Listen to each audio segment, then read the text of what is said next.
Audiolivro Embaixadores do Reino: Como glorificar a Deus através das finanças, de Camila Moraes Russo.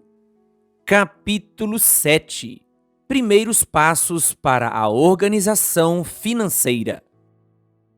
Cama por arrumar, coisas fora do lugar, armários abarrotados de tranqueiras, documentos, livros e papéis empilhados em qualquer canto da casa, comida estragando na geladeira, mato crescendo no quintal. Estes são apenas alguns exemplos de como a desorganização pode ir além das circunstâncias e se tornar um estilo de vida. A Bíblia diz que Deus não quer que nós vivamos em desordem, e sim em paz. 1 Coríntios 14, versículo 33, nova tradução na linguagem de hoje. Mais claro, impossível. A desordem não deveria fazer parte da realidade do cristão, seja na igreja, em casa, no trabalho ou mesmo lidando com as próprias finanças. Hábitos para desorganização financeira. Apesar de saber disso, muitos de nós cristãos, infelizmente, não vivemos o plano recomendado por Deus. Permitimos que a bagunça se instale e, quando menos percebemos, as disfunções a seguir passam a descrever nossos hábitos financeiros. Leitura da imagem: desperdício, desleixo, falta de planejamento, gastar além do que ganha, gastar o que ainda não ganhou. Resultado: dívidas.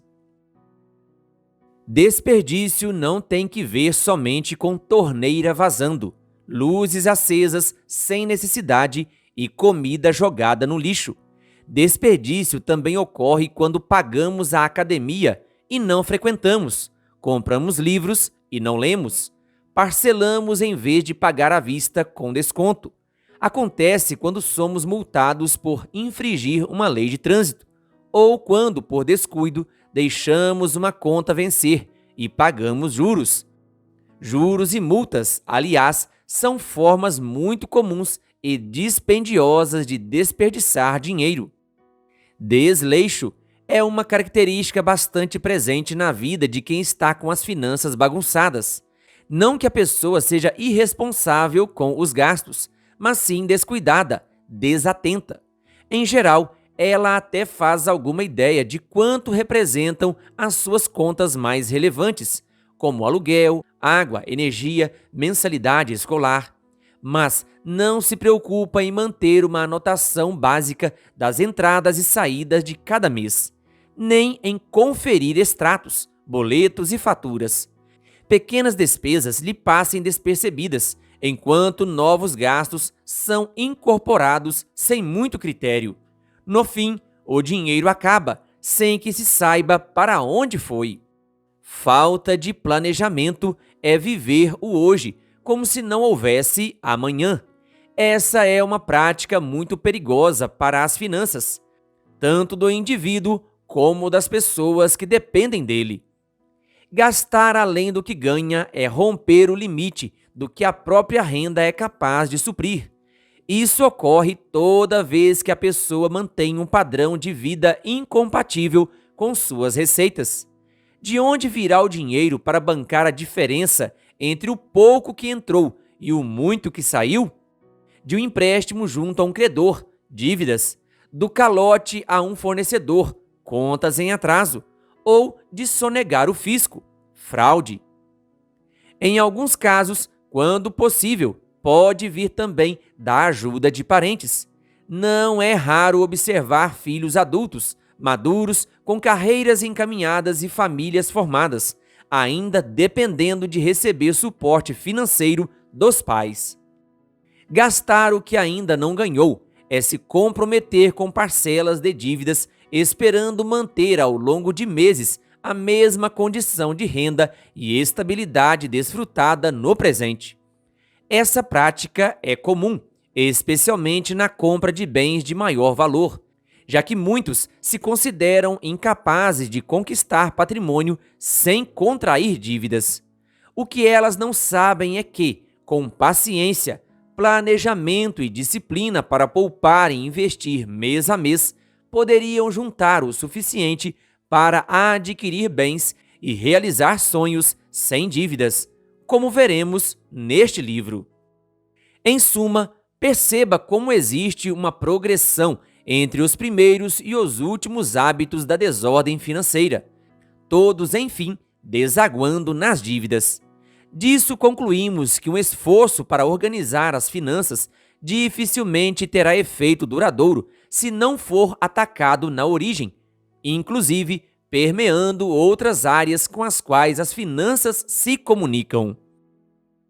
Hábitos para a organização financeira.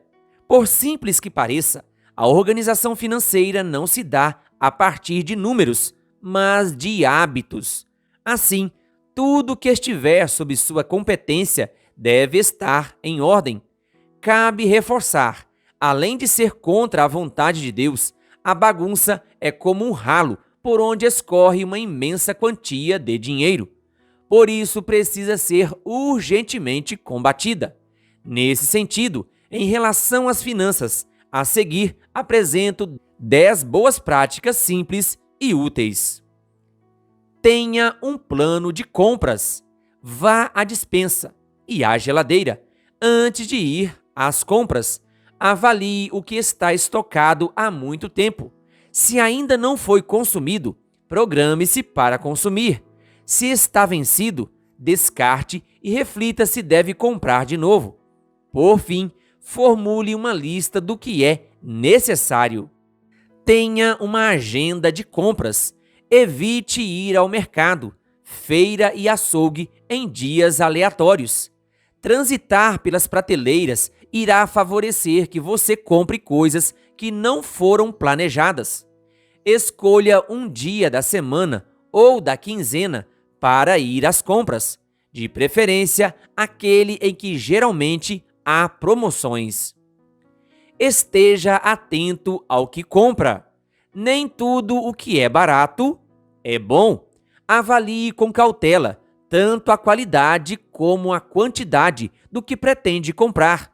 Do contrário, os centavos economizados com promoções vantajosas acabarão indo para o lixo com o produto que quebrou ou estragou. Tenha um calendário mensal de pagamentos. Desenhe uma tabela em formato de calendário, com 30 espaços representando os dias do mês. Use o último espaço para os dias 30 e 31. Se preferir, utilize uma planilha eletrônica ou aplicativo de agenda.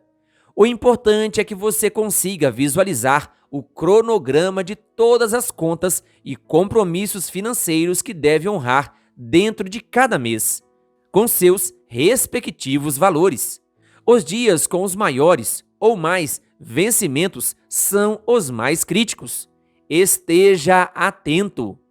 Restrinja as datas de pagamentos, preferencialmente coincidindo com os dias em que você recebe seu salário ou alguma outra renda.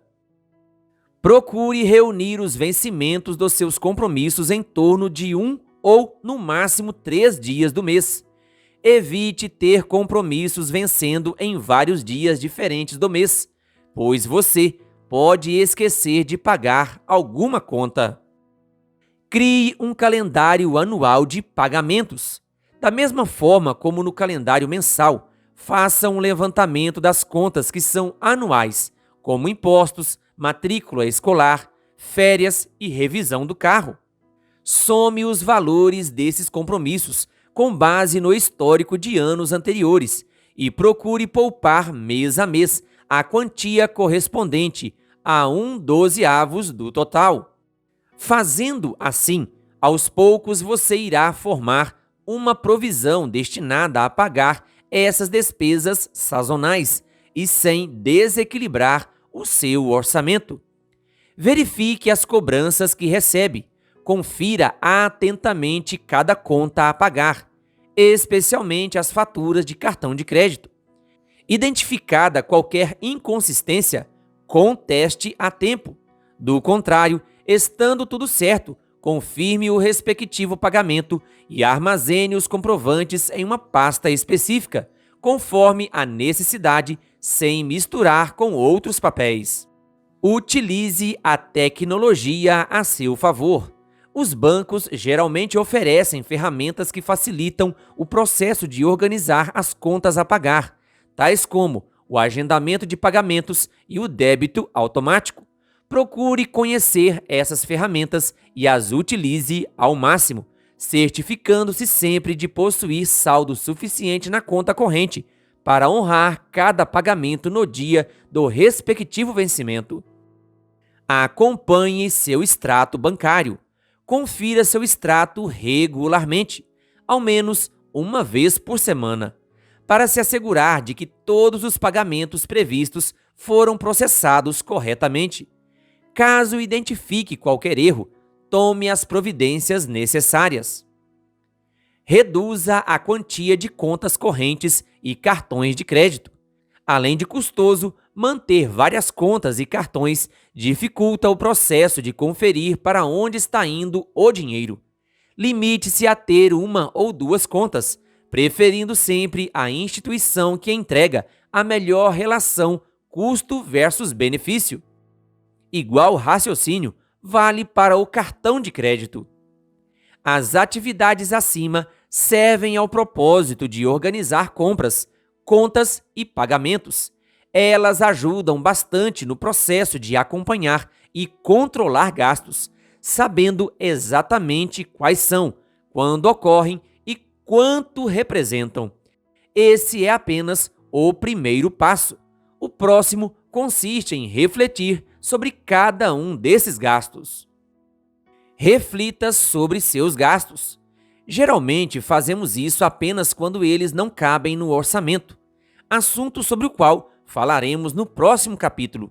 Quero convidá-lo a se antecipar, questionando o sentido por trás de cada gasto, independentemente de você ter capacidade de pagar por ele ou não. Vamos a alguns exemplos. Roberto tem um filho que fica a maior parte de seu tempo usando o celular e jogando videogame. Ele quase não colabora nas tarefas de casa e tem um desempenho medíocre na escola. Além disso, ele mal se interessa por livros. Apesar disso, Roberto continua abastecendo o garoto com tudo que precisa para alimentar o vício nas telas, internet de alta velocidade e assinatura de jogos e streaming. Sem falar da sua ausência como pai, já que está sobrecarregado com tantas contas a pagar. Faz sentido?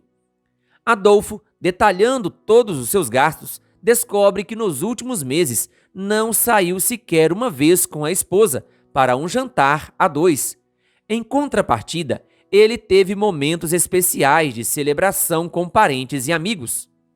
Pergunta: será que a esposa do Adolfo está feliz com esse desequilíbrio? Não seria o caso de ele conversar e combinar com ela uma forma de priorizar e valorizar alguns momentos a sós, a fim de fortalecer o vínculo do casal? Já Maria tem um gasto absurdo com remédios.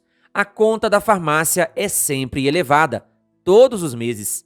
Altos níveis de colesterol, açúcar no sangue, pressão alta, prisão de ventre, queimação no estômago e insônia são alguns dos males que ela costuma combater com o uso de medicamentos.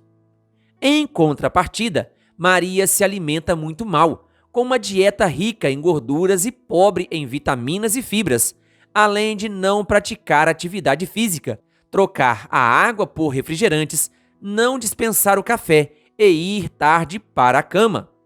Certamente sua conta na farmácia reduziria significativamente se ela passasse a adotar hábitos saudáveis, sem falar no bem que isso faria para sua qualidade de vida. Será que não passou da hora de promover mudanças?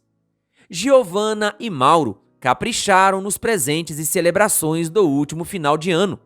A casa é enfeitada, a família toda com roupas novas, a árvore natalina cercada de presentes caprichosamente embrulhados, comida farta e saborosa sobre a mesa, Réveillon na praia.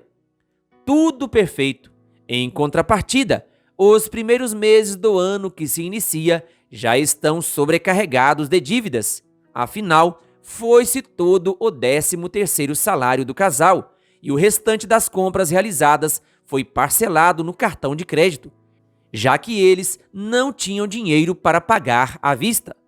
Pergunto, será que valeu a pena terem passado alguns dias desfrutando de um padrão de vida incompatível com a renda deles, à custa de sabotarem a tranquilidade financeira de vários meses à frente? Embora esses nomes sejam todos fictícios, situações como essas refletem a realidade. Talvez você tenha se identificado com alguma delas. Precisamos compreender que nossas finanças são uma extensão das nossas escolhas. Sendo assim, organizar as finanças implica repensar as escolhas que fazemos. Deixo o espaço abaixo para que você pare e reflita.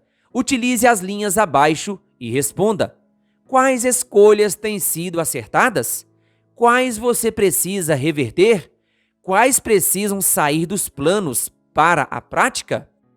Caso você não tenha um livro em mãos, use uma folha de papel para essas anotações. Antes de mais nada, ore. Pai eterno, aprendi hoje que as minhas finanças apenas reproduzem o estilo de vida que eu venho levando. Querido Deus, ajude-me a eliminar a bagunça da minha vida e viver conforme tua santa e boa vontade. Peço-lhe em nome de Jesus. Amém. Saiba mais. Acesse o link na descrição deste áudio para mais conteúdo sobre o assunto deste capítulo. Querido ouvinte, que Deus lhe abençoe. Se você ainda não é inscrito em nosso canal, se inscreva e ative o sininho das notificações. Canal O Bom da Bíblia, compartilhando a Palavra de Deus.